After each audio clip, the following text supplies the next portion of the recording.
To do autonomous driving to a degree that's much safer than a person is much easier than people think. That artificial intelligence is more dangerous than nuclear weapons. I said potentially. Well, it goes on. It goes on. And It does go on. You say that it's like summoning the demon. Could be. How do you consolidate, rationalize that conflict between artificial intelligence, of course, deep learning that obviously is going to be very important to self-driving cars? How do you think through that? Well, I don't think we have to worry about autonomous cars because that's sort of like a narrow form of AI. And instantly, not something that I think is very difficult, actually. I think to do autonomous driving to a degree that's much safer than a person is much easier than people think. Yeah, right. I think it's going to just become normal. Like it'll be like an elevator. Like they used to have elevator operators, and then we developed some simple circuitry to have elevators just automatically come to the floor that you're at, and you can just press the button. Nobody needs to operate the elevator. The car is just going to be like that. You'll be able to tell your car, like, take me home, go here, go there, anything, and it'll just do it. Now At an order of magnitude safer than a person. And in fact, in the distant future, I think it's probably going to be people may outlaw driving cars because it's too dangerous. Like you can't have a person driving a 2-ton death machine. But if you could count on not having an accident, then you can get rid of a huge amount of the crash structure and the airbags.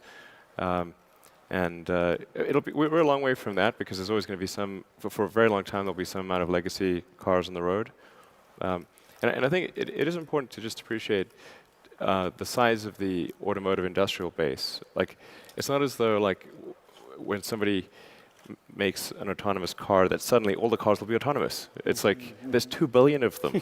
Okay, so the total number of cars and trucks on the road is 2 billion and climbing.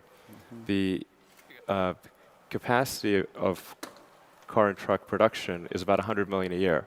So if tomorrow all cars were autonomous, it would take 20 years to replace the fleet, assuming the fleet stayed the same size. Arguably, it could get smaller if things are autonomous. But still, it's still maybe 15 years or something, and it's not all going to transition immediately. It'll take quite a while. So and it's the same for electrification of cars. Changing that industrial base to be electric. I mean, if all cars if all cars produced were electric tomorrow, it would still take 20 years to replace the fleet. And right now, it's less than 1%.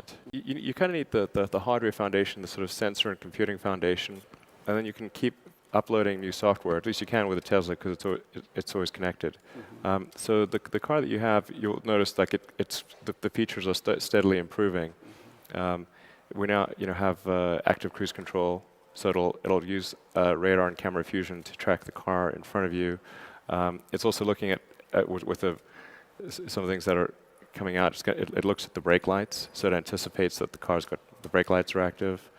It's going to get basically smarter and smarter, even with the current hardware suite. So the current hardware suite is 360-degree ultrasonic sensors that go up to about just over 5 meters. It's a forward camera and a forward radar. So we'll make even with just that sensor suite, we can actually make huge progress in autonomy. We can certainly make the car steer itself on a freeway and do lane changes. It's really autonomy is about what level of reliability and safety do you want. Even with the current sensor suite, we could make the car go fully autonomous, but not to a level of reliability that would be safe in, say, a complex urban environment at 30 miles an hour where the lane markings aren't there and children could be playing and things could be coming at you from the side. So in order to solve that, you need a bigger sensor suite and you need more computing power. And I think what you're doing actually with the Tigers in the future is super interesting and will really be a big enabler for autonomous driving. So I think NVIDIA is doing really great stuff on that front. I appreciate that. Yeah, we'll take autonomous cars for granted in quite a short period of time. It's amazing how comfortable you get and how quickly you get comfortable with it. When it comes to public safety, I think there's an argument for being quite cautious and making sure that things are okay before there's a change. I